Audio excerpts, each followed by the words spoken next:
Kabanata 211, Panginoon, ang taong ito ay isang dalubhasang Grand Martial Master na nagsisimula ng magkaroon ng paninindigan sa martial arts. Sa loob ng ilang taon, maaari siyang umakyat at maging isang martial lord. Kailangan mong mag-ingat sa kanya. Pahayaan mo muna ako na magpasya kung ano ang kawili-wili. Huwag kang mag-alala. Hindi ako nandito para guluhin ka. Ang totoo, maraming dalubhasang mandirigma ang Black Dragon Gang namin. Bawat isa sa kanila ay may malaking impluensya. Kung sasama ka sa amin, tiyak na magtatagumpay ka. Yelan, pag-isipan ko. Hintayin ko na lang ang balita mula sa'yo. Mula sa umpisa ng Spirit River Secret Realm, mayroon ng mga disipulo ng Black Dragon Cult na sumasali. Black Dragon Gang. Hindi ko maintindihan. Narinig ko na ang Black Dragon Cult, pero hindi ko alam kung may relasyon sila. Panginoon, hindi pa katagalan nang dumating ako, pero alam ko na ang mga estudyante ng Eastern Key Academy ay komplikado. Maaari silang magmula sa malalayong maliliit na sekta o sa makapangyarihang pamilya. Maraming disipulo ng malalaking sekta sa academy. Maraming miyembro ang Black Dragon Gang. Sila ay nagkakaisa at nagtatag ng organisasyon para sa paglalaban. Ang mga miyembro ng Black Dragon Gang ay madalas na pumipilit sa mga estudyante na may potensyal na maging mandirigma at magbenta ng kanilang buhay para kumita ng pera. Kung ganoon, kailangan kong sumali sa Black Dragon Gang. Hindi ako naniniwala na ang Eastern Key Academy ay mayroon lamang Black Dragon Gang. Sila ang pinakamalaki. Siyempre, ang Yin Yang Gang ay itinatag ng Yin Yang Sect at Silver Gang ng Silver Family. Hindi sila mas mababa sa kanila. Panginoon, mas mabuting sumali ka sa isa. Para sa Yin Yang Gang, ang aking master ay isang elder ng Yin Yang Sect. Maaari akong ituring na isang disipulo ng Yin Yang Sect. Maaari tayong pumunta bukas. Ito ang Yin Yang Gang. Masyadong malandi ang ayos nila. Ang mga pinuno ng Yin Yang Gang ay pawang mga babae. Wala akong magagawa. Maaari ba kaming malaman kung bakit kayo nandito sa Yin Yang Gang? Yeke, pangalan ni Diming, Gongzilo, matagal na tayong hindi nagkikita. Hindi ko akalain na pupunta ka sa Eastern Key Academy. Hindi ko inaasahan na sasali ka sa Yin Yang Gang. Nandito ako para sumali sa Yin Yang Gang. Hindi ko ikukubli sa'yo, Senior. Ako si Cao Fuqian. Narinig ko na si Senior Cao ay isang panlabas na elder dito. Hindi ko akalain na si Gong Zie. Nagkataon lang. Ano ang ginagawa ng taong ito dito? Naghihintay ako para sa pinuno. Hindi mo kailangang pansinin ako. Hindi nakakapagtaka na ang pinuno ay si Yeke. Nakilala niya pa ang Ice Jade Beauty. Parang may nangyari. Ye Gongzi, sinabi ko na sa pinuno ko na malapit na siya. Ito ay natural. Ang totoo, bukod kay Yu Xiaoji, pangalan ni Miruyan, hindi pa ako nakakakita ng ibang disipulo ng Yin Yang Sect. Ilan ang miyembro ng Yin Yang Gang? Sino ang pinuno at gaano kalakas siya? Tawagin mo na lang akong Qian. Sa Eastern Key Academy, mayroong 3 disipulo ng Yin Yang Sect. Nasa gang silang lahat. Si Murong Sikiao ang pinuno. 20 taong gulang siya at isang martial lord. 20 taong gulang at isang martial lord. Masyado siyang malakas. Kahit sa mga sekta, kakaunti lamang ang mayroong ganitong uri ng talento. Hindi pangkaraniwan ang estado ni Murong Sikiao sa Yin Yang Sect. Qian, narinig ko na may dala kang bagong tao na isang disipulo ng Yin Yang Sect. Ako si Murong Sikiao.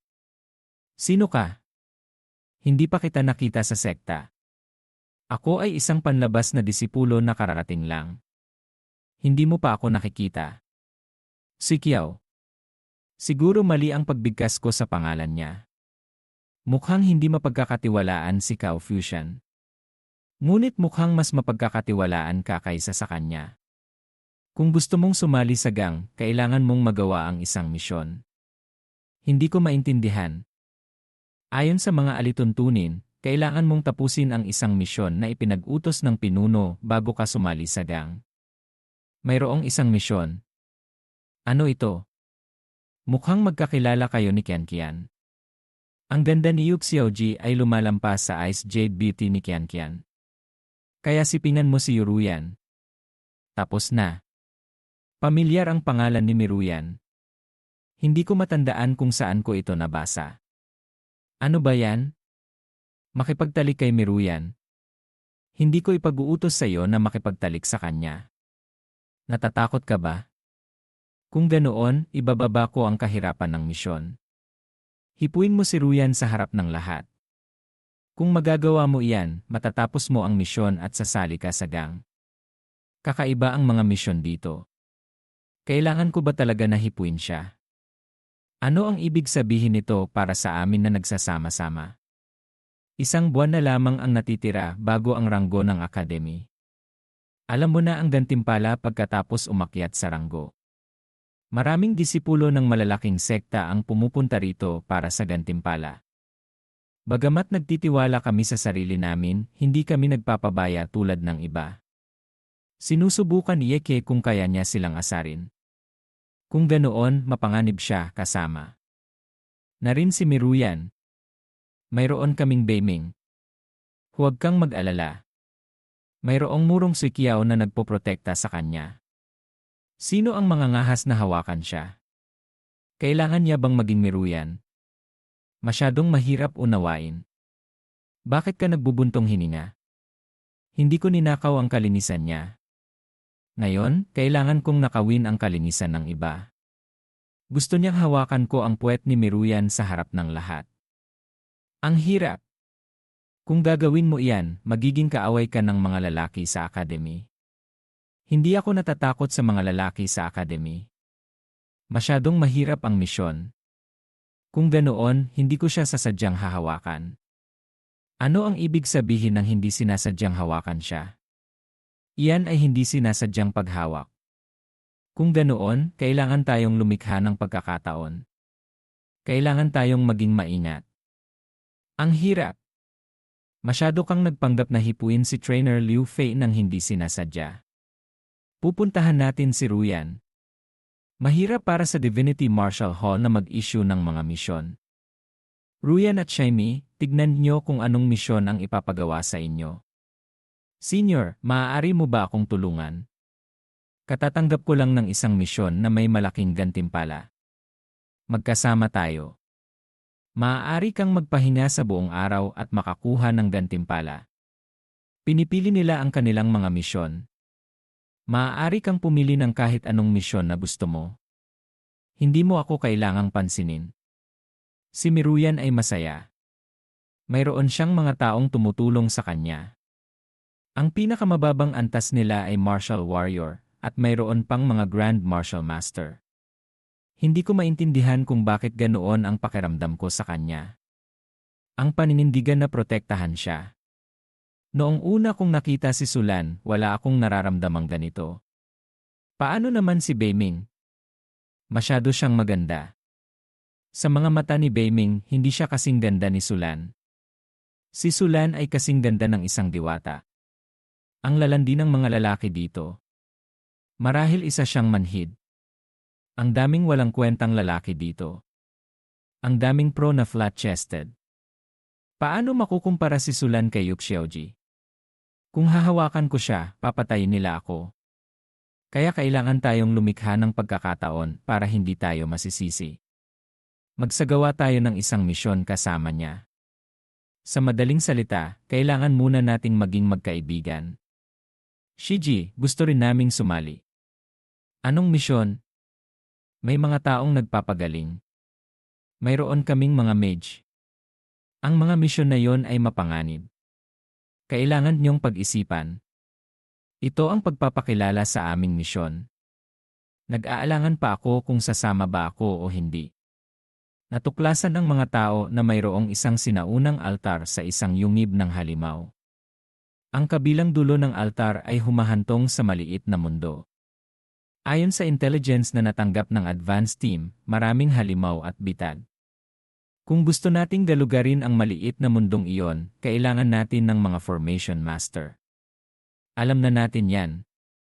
Siguro iniisip nilang bulag tayo. Shiji, meron bang mga formation master sa ating team? Si Sulan ay kasing ganda ng isang diwata.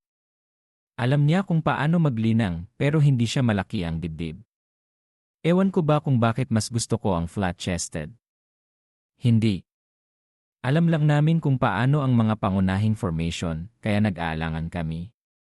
Sa kabutihang palad, mayroon akong alam tungkol sa mga formation.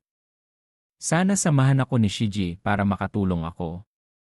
Hindi kayang maging formation master ang third grade martial warrior. Alis ka na. Wala kang kwalipikasyon na lumahok sa isang ganoong misyon. Kung magaling ka, tanggalin mo ang mga formation. Papatayin kita at hindi ka makakalabas. Ang galing mo, Shidi.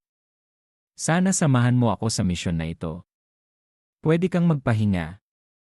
Isama na lang natin siya. Sa pagkakataong ito, hindi na kita gustong makita pa. Kung aalis siya, hindi kita papakawalan. Kung hindi ka sasama, parang hindi ka katakot-takot. Mayroon ba kayong mga reklamo? Lahat kayo ay mga martial master. Mayroong isa zero martial master na nakikipaglaban ng sabay. Anong nangyayari dito? Hindi kami nagrereklamo. Aalis na kami. Sino ka? Ako si Yang Fui, ang batang master ng Yang Wei Escort Agency. Ang misyon na ito ay inisyu ng Yang Wei Escort Agency. Sasamahan namin kayo sa misyon. Yang Wei Escort Agency. Sikat ang pangalan ng ahensya na yon sa Kicheng sa loob ng libu-libong taon. Sinasabi na mayroong bronze family sa likod niya. Ang young master na si Yang Fui ay isang grand martial master. Kailangan nating mag-ingat sa kanya. Kung ganoon, ang batang master ay si Miruya ng Eastern Ki Academy. Kung ikaw ang nag-issue ng misyon, maaari mo bang bigyan kami ng ilang payo? Siyempre. Hindi ito ang tamang lugar. Pumasok muna tayo sa isang paglalakbay. Isang magandang bagay ang paglalakbay, pero hindi pa ako nakakasakay nito. Umalis ka na.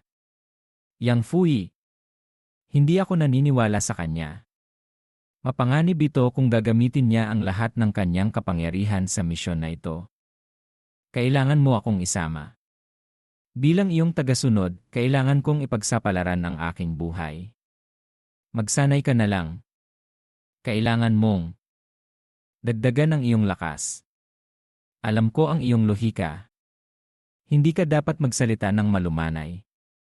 Sige na, magpa-practice na ako. Kinakailangan ng 5,000 martial lord money para makabalik sa isang maliit na bapor. Hindi nakakapagtaka na young master si Yang Wei. Masyado kang nagbubulaklak. Ang layunin ng misyon na ito ay upang siya sa atin ang isang sinaunang altar. Ang altar ay humahantong sa maliit na mundo. Sinabi ng mga dalubhasa na may kapangyarihan silang lumikha ng mga heaven at earth. Ang malalakas na martial gods ay hindi lamang makakalikha ng langit at lupa, maaari rin silang lumikha ng maliit na mundo. Malaki ang presyo. Ang maliit na mundo ay umiiral sa pagitan ng reality at illusion. Nakadepende ito sa malaking mundo. Ang Yuan continent na kinaroroonan natin o ang dagat ay isang malaking mundo. Ang mga lugar na nasa labas ng Yuan continent ay tinatawag na outer heaven. Iyon ang walang hanggang kalawakan. Ang Nine Revolution God Pellet ay nakuha sa pamamagitan ng paggamit sa Great Heaven. Ang maliit na mundo ay malawak. Nakarating na kami doon. Puno ng mga halimaw at mga bitad. Kung hindi ka naglilinang ng mga formation, hindi mo matatapos ang misyon. Kaya naglabas kami ng misyon at naghanap ng mga partner. Bakit hindi kami humihingi ng tulong sa mga sekta, pero humihingi kami ng tulong sa mga estudyante? Maraming kayamanan.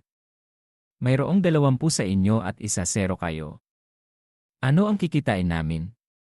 Kung may nakahanap ng kayamanan, mapupunta ito sa kanya. Kung mayroong nakahanap ng mga kayamanan, hahatiin namin ito. Ano ang iniisip niyo tungkol dito? Mukhang hindi masama ang taong ito. Siguro gusto niya lamang tayong maging masigasig. Marahil ay gustong gumawa ng mas maraming tubo sa ilalim ng ganitong mga kondisyon. Sasang-ayon kami at hahatiin ang mga kayamanan. Iyan ay mahirap makuha. Tayo ay mga estudyante ng Eastern Key Academy. Masyado siyang magalang. Ang estudyante na yon ay walang kaalaman. Hindi madaling makuha ang gantimpala mula sa langit. Kung ganoon talaga, bakit nila hahayaan tayong magawa ito? Hindi iyan totoo. Nagpapasalamat kami sa iyo, Young Master. Napakamaingat mo sa gawain ito. Ang pangalan ko ay Yiming. Hindi ko akalain na mapapansin mo ako. Si Ruyan ay isang Grand Martial Master, ngunit binibigyang pansin niya ang katulad kong isang martial warrior. Hindi ako mahalaga. Napakasimple at lapitin mo. Mayroon akong kuryosidad.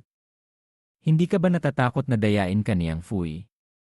Hindi ako nagtitiwala sa kanya. Hindi rin ako nagtitiwala sa kanya.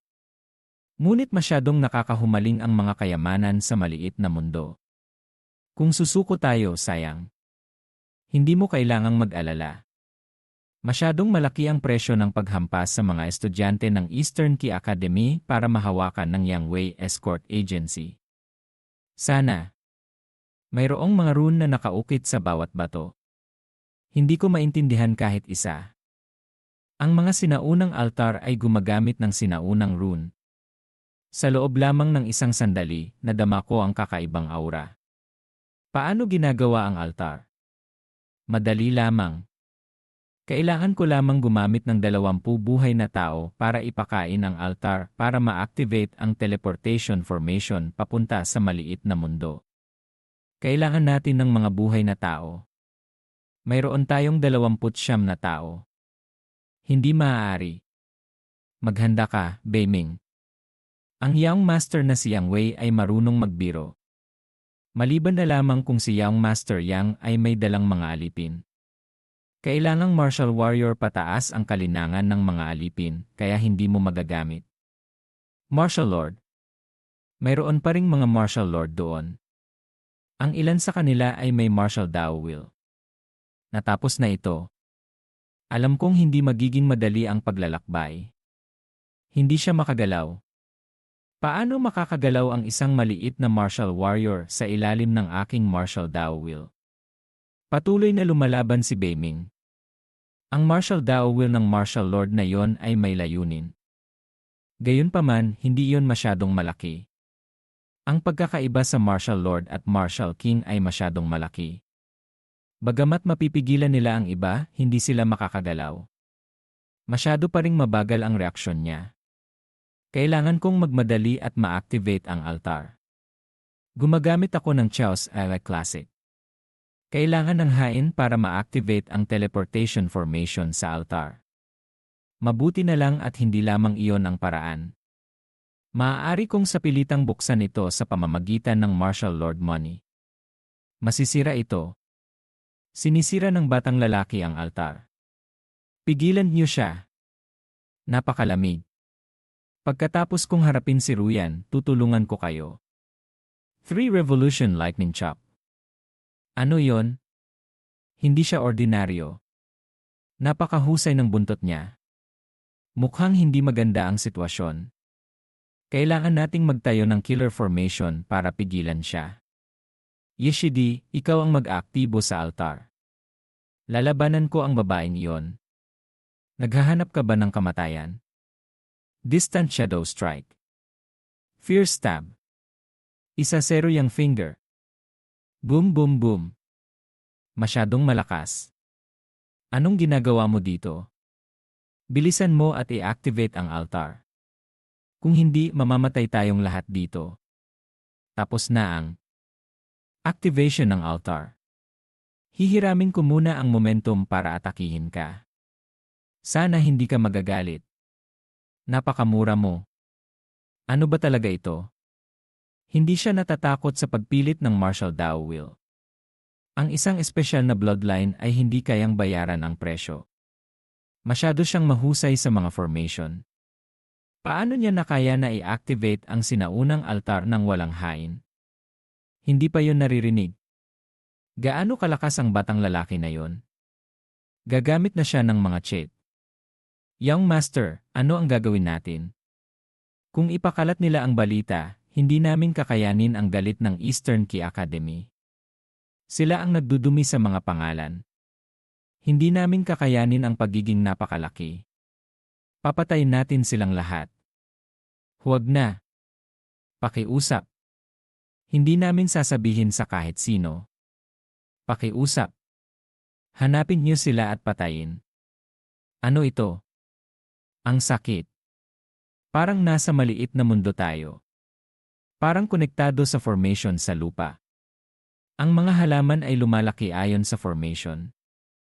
Ang mga ulap sa langit ay nagbubuo ng malalaking rune. Nakakapagtaka. Ito ang unang beses na nakakita ako ng ganito. Kahit masaya ako, kailangan kitang istorbohin. Maaari ba tayong maghiwalay?